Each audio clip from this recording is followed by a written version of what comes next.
viewers, welcome to St. Peter's Voice. St. Peter's Voice, like we all know, is a flagship project of St. Peter's Regional Seminary, Pedu Cape Coast. And St. Peter's Voice is a program that is geared towards breaking down big jargons in theology to the understanding of the average man. That has been our intention from the onset. The last session that we held, we discussed the topic, the moral implications of the use of contraceptives in Christian marriages. And questions came in.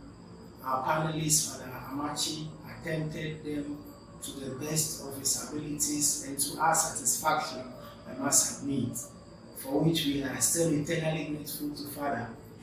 Today we have Father here again, Father David Amachi, the moral theologian, who will answer the rest of our questions like we promised, to relay the rest of the questions to him, for him to do justice to them.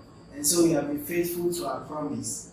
And so, Father, could you, for the sake of those who are joining us for the first time, introduce yourself briefly? Thank you. Thank you very much for the opportunity. I am Reverend Father David Amachi, a formator and lecturer at St. Peter's Regional Seminary. Thank you. Thank you very much, Father. Father, please, if we say a moral theologian, we can hear the word. Father Amachi is a moral theologian. To the man on the street, who is a moral theologian? What we talk about from two words, moral and theologian. A theologian is somebody who studies theology. So moral theologian is someone who has specialized on morality. That is things we are supposed to do and those we are supposed to avoid in our response to the word of God to become good. Thank you so much, Father. So my viewers, you now understand the position Father is in, or the fact that he is the expert, the right person for this job. So I'll be your host for tonight in the person of James Kwame Jr. So we move to the first question.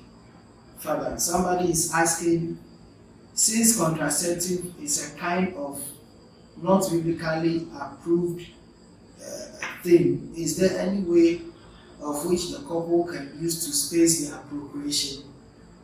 Okay, as far as the human person is concerned, there is a natural way that the Creator Himself, in creating us, made it available. So it's a matter of the married couple studying themselves and knowing when it is fertility period and when it is not fertility period, and they can capitalize on that to space out their children. Because nature has that. Thank you so much. In the context of marriage, if the couple are not ready to have more children than they already have, can they have intercourse to satisfy their sexual desire? As far as sexual intimacy, or what we properly call it, conjugal love is concerned, it's not only meant for procreation, it has other benefit for the couple themselves. And yes, they are supposed to engage in that. It also helps them to really own their marriage. And apart from that, sexuality or sexual intimacy has another benefit. For example, psychological benefits. It's a way of more or less helping each other, and also a way of, like if you have intercourse with your partner, to appreciating the person, that he is a person you are in a relationship with, and you appreciate that person, you like that person.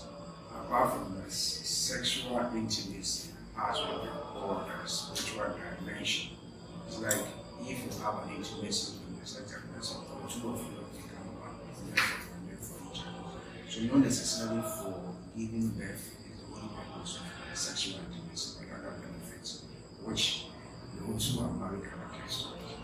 Thank you so much. So there are other benefits which those who are married can attest to, and not only for procreative purposes. Thank you so much, Father.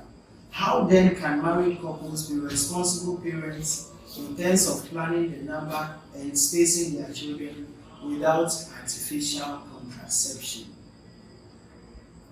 They can do that because marriage is a vocation, and in vocation you have to prepare yourself. And as a vocation, it is also a state of life the person has chosen in response to the call to holiness. So if you want to do that, that will help you to respond to holiness. The two of you must come together and plan and ask yourself, what are the procedure we can use, what will be in accordance with the will of God. And if they are able to see the plan and they are disciplined, they can use the natural way to make sure that the space of action and the right. Thank you, Father. Apart from the moral implications of contraceptives, does it also have medical implications? And if there are medical implications, can you please let us know? I am not an expert in medicine, but what I'm going to share is an opinion I've heard from people that yes, because in everything that we use, there are side effects, and people have attested that for taking medicine in the form of contraceptive and other forms of contraceptive, there have been some effects on their health. So I believe that yes, it has some effect like any other medical intervention that you want. There are side effects. There are side effects, thank you. So please, the natural method, this is a view of somebody that the natural method wouldn't help because most ladies and women don't know when they are ovulating and the number of days they ovulate because it comes with different symptoms and ovulation can take 3 to 9 days, and then there is this situation of a stubborn sperm, stubborn in inverted commas, a stubborn sperm can also live and survive up to 5 days waiting for a mature egg to fertilize. So the person wants to suggest the withdrawal method from the men, which is not also reliable. What do you have to say to that, please? I know, yes, it is difficult, and we have to understand that marriage is not something ordinary. It is something we take upon ourselves to respond to the call to holiness. And this calls for discipline on ourselves. So it's not something which is easy. Yes, sometimes difficult it can be. That is why if you don't have the idea of how to go about it, you have to consult people who can really help you to do the right thing. It's not everything that we can do it on our own. Sometimes we need assistance of other people who have studied, who have the knowledge, who have the idea, who can be of assistance to us. And therefore, if you are in difficulty, I believe you have to consult these people and let them help you. And what I can also add to that, it is something which requires discipline. So if you are not disciplined, it's going to be difficult to keep it. If you're not disciplined, it will be very difficult to keep it. We all know that the Christian life is not an easy life. It's a way of the cross. It takes discipline. Thank you so much, Father. Now, the sexual urge is a natural need in human beings, and we can all attest to the increase in numbers of unwanted pregnancies, which eventually lead to abortions. So somebody is asking, should we not then choose the lesser evil by using contraceptives instead of aborting? I don't think there's an issue of greater evil or lesser evil here. As far as sexual intimacy is concerned, the Christian teaching is very clear. It's meant for those who are married. And therefore, if you are not in a marriage situation, you are not supposed to do it as far as the Christian calling is concerned. So the best way to avoid that is abstinence. That is what we are told to do. Because as a Christian, we are also called to be chaste. And chastity requires not only pure in mind and heart, but also sometimes abstinence from sexual intimacy when you are not properly married to anyone. Thank you so much, Father. Sexual compatibility is very important in marriage. Is it wrong to have sex before marriage just to see whether we are compatible or not, so as to avoid divorce later in the marriage?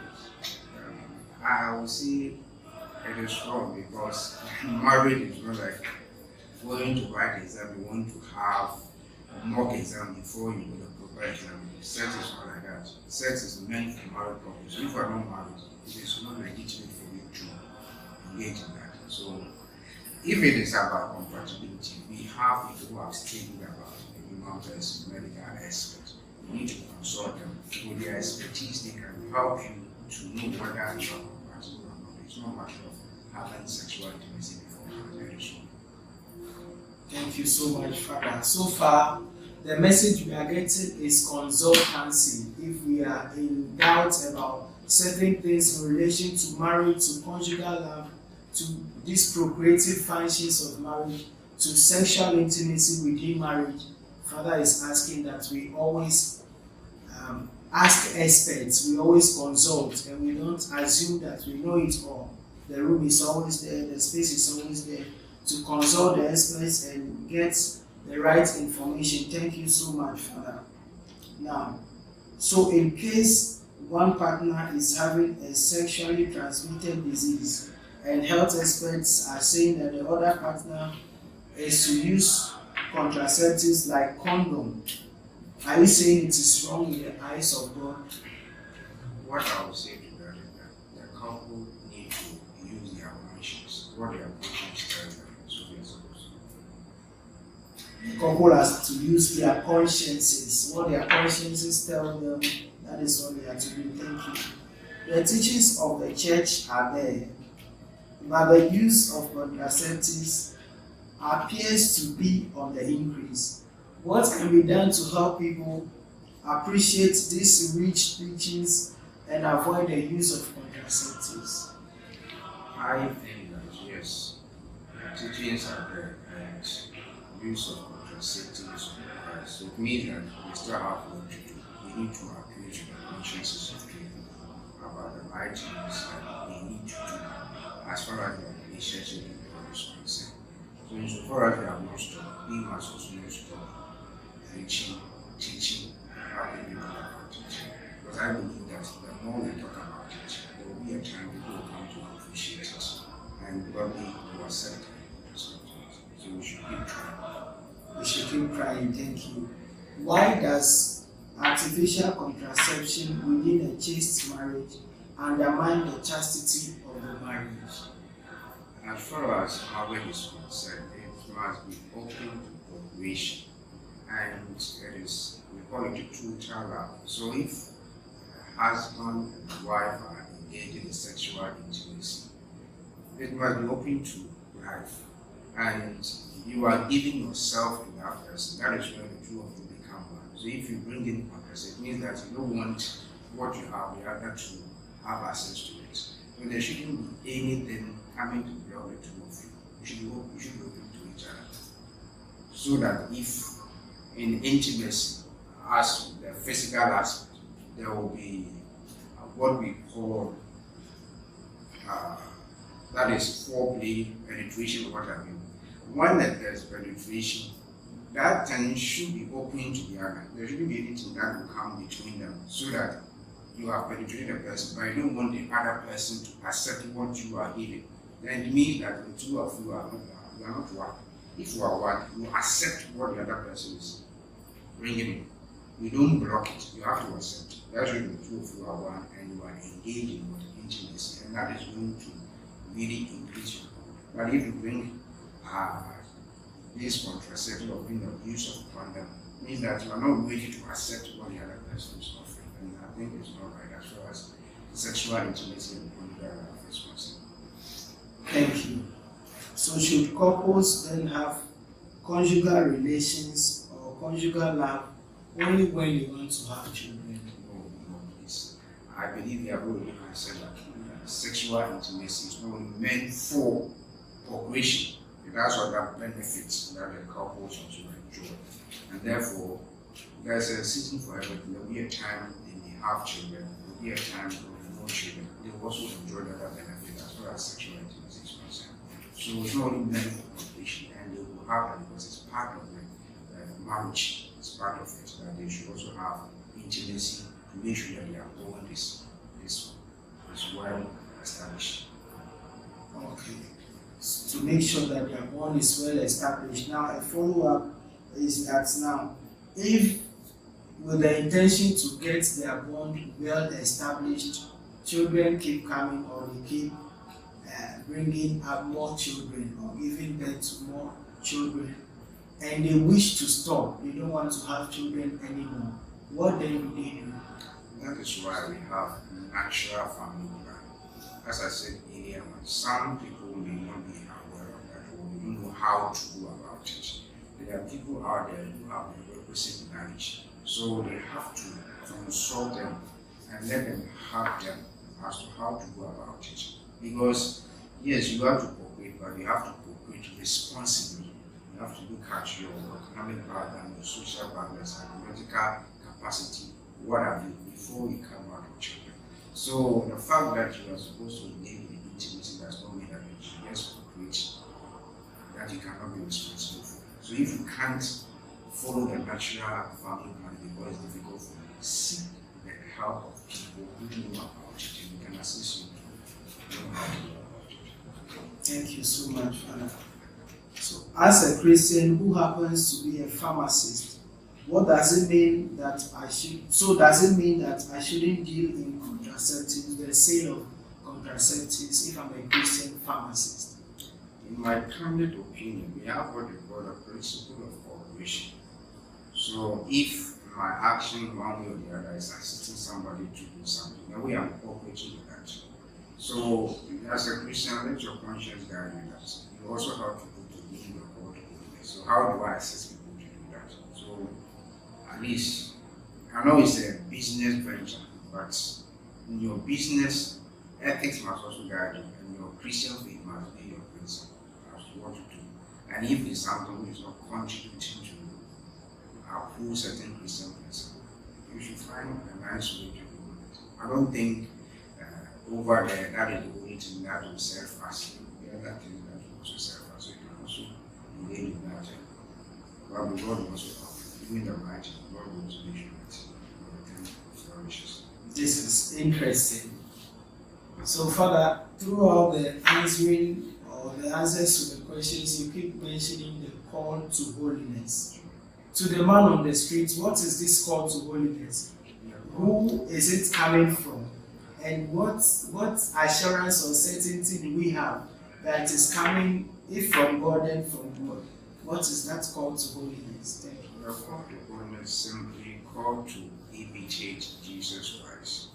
And to imitate Jesus, and that Jesus came to do the right thing. So it simply means that when you know the right thing, don't avoid doing the right thing. And we know that this is evil, avoid it. And if you do that, you will gradually be imitating Jesus Christ. Because Jesus is really doing the right thing. And he expects that those of us who believe in him and his followers, we must also do the same wherever we find ourselves. So holiness simply, I will put it, doing the right thing at the right time, wherever you find yourself, as a believer or as a human person. Doing the right thing at the right time, wherever you find yourself as a believer or as a human being. Thank you so much, Father. These are remarkable words, and I hope our viewers have enjoyed every bit of your answering, and I hope they have their doubts settled in a way. Even if there are still uncertainties there, like Father keeps reiterating, there are experts we have to consult. We'll be available for more of your questions and we'll keep answering them. This is St. Peter's voice. Father, any last words for our viewers? My last word is the call to holiness is not something easy, it's difficult. So all aspects of state of life, priesthood, religious life, marriage life, and it's something which is difficult. And God has not called us to shame us, so we need to also cooperate with him. And sometimes we need to pray for him to assist us. So there are difficult decisions that we need to take and implement so that we can live the call to holiness. We can do so. So prayer coupled with self-discipline will gradually help us to respond to that call to holiness. And it's not going to be easy, but if you cooperate with God, we shall overcome and be successful. Thank you so much. If we cooperate with God, we shall overcome and be successful. When Father was giving his concluding words, he mentioned a phrase, God will not shame us. I remember the song, God no go shame us. Very interesting song. God will not shame any of us. If we continue responding to this call to holiness, with prayer and with good deeds. Thank you so much, Father, once again. We are eternally grateful. Viewers, I've had Father David Amachi on our Peter's Voice program, doing justice to all the questions that have come as a result of our first session, our first edition, on the moral implications of the use of contraceptives in Christian marriages. We ask that humbly you subscribe to our YouTube channel, St. Peter's Regional Seminary, and then our Facebook page, and follow our updates and our sessions. Thank you so much. This is St. Peter's Voice, where we bring down theological jargons and big phrases in theology to the understanding of the average man, the layman on the streets, the layman and woman on the streets. Thank you so much. Peace.